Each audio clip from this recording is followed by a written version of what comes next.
Hello student, now in this video we will discuss 8.8 advanced technology has helped.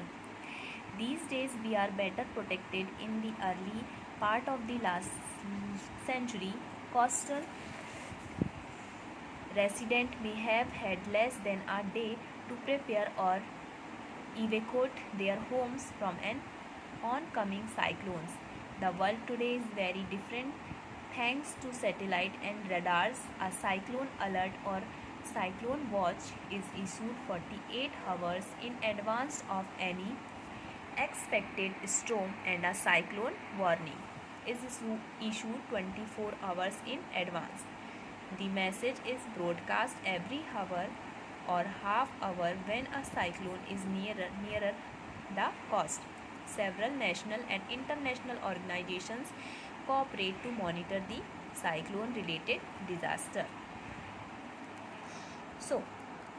बहुत सी technology हैं जो कि हमारी हेल्प करती हैं हमको प्रोटेक्ट करने के लिए. जो साइक्लोन्स हैं उनसे हमको प्रोटेक्ट रखने के लिए जो अर्लियर सेंचुरी में पार्ट में से हम बेटर अभी लाइफ जो है हमें मिली है कि हम इसमें जो साइक्लोन अलर्ट्स या साइक्लोन वॉचेस हैं, सैटेलाइट हैं या रडार्स हैं, इनके थ्रू हमें जो 24 आवर्स में या एंड हाफ आवर्स में जो मूवमेंट है, जो एनवायरनमेंट में जो साइक्लोन की वार्निंग है वो हमें उसकी इन्फॉर्मेशन जो है वो मिल जाती है, जिससे कि हम उस से होने वाले डिस्ट्रक्शन से प्रिकॉशंस के लिए पहले से प्रिपेयर हो जाते हैं और हमें ये मैसेज जो है वो कंटिन्यू हम तक जो इंटरनेशनल और नेशनल ऑर्गेनाइजेशन है उनके थ्रू मॉनिटर करके जो पीपल हैं उन तक ये पहुंचाए जाते हैं ताकि किसी प्रकार की जो डिस्ट्रक्शन है वो ना हो. So in this chapter we will discuss about air around as exert pressure.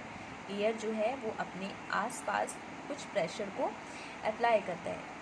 What is air? The air what is wind? The moving air is called wind. जो मूविंग एयर है उसे विंड कहा जाता है. All expand on heating and contract on cooling. जो what air है उसमें heating and cooling की जो प्रोसेस है कि सनलाइट की प्रेजेंस में टेम्परेचर हाई होने से एयर जो है वो हीट होता है और वापस से वो कॉन्ट्रैक्ट होके उनमें कंडेंस होके वो कूल होता है. Warm air rise up whereas comparatively cooler air tends to sink towards the earth surface. Uneven heating on the earth is the main cause of wind movement. जो विंड की movement है उसके कारण जो हीटिंग जो अर्थ में हॉट एयर है उसका मूवमेंट जो है वो पॉसिबल होता है कि हॉट एयर मूवमेंट करके अपर सरफेस पे चली जाती है और उस प्लेस को कवर करने के लिए जो कोल्ड एयर है वो उसका प्लेस ले लेते हैं. Wind carrying water vapour bring rain.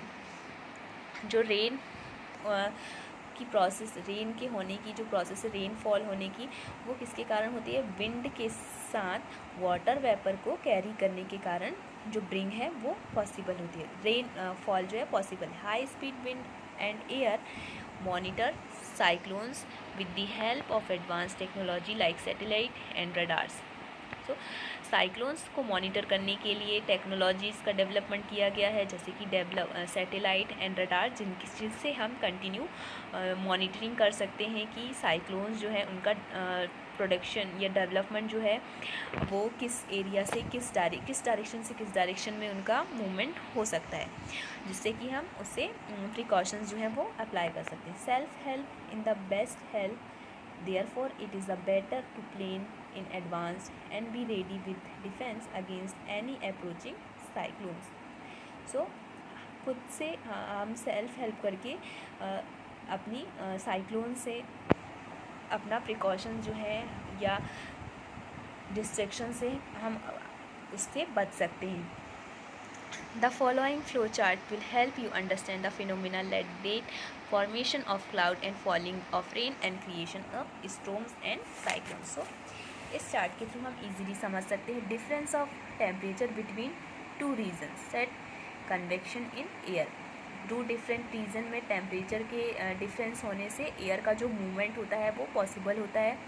Warm air rises creating a low pressure area. Warm air जो है वो राइजेस होती है जिससे उस प्लेस पे लो प्रेशर एरिया का जो है क्रिएट होता है। Cool air converge to the low pressure area. फिर उस लो प्रेशर एरिया को कवर करने के लिए कूल एयर जो है उस डायरेक्शन में मूवमेंट करती है। Warm air rises cool and water vapour condense to form clouds. Warm air जब राइज होती है और कूल होती है तो वो वाटर वेपर में कन्वर्ट होके कंडेंस होके क्लाउड का फॉर्मेशन करती हैं। The bigger water drops in the cloud fall to the grounds as rain, hail और स्नो। फिर जब ये वाटर क्लाउड्स जो हैं बिगर वाटर ड्रॉप्स में कन्वर्ट होते हैं तो ग्राउंड पे रेन के रूप में ये फॉल होते हैं। Falling water droplets and rising air move vigorously to produce thunder storm.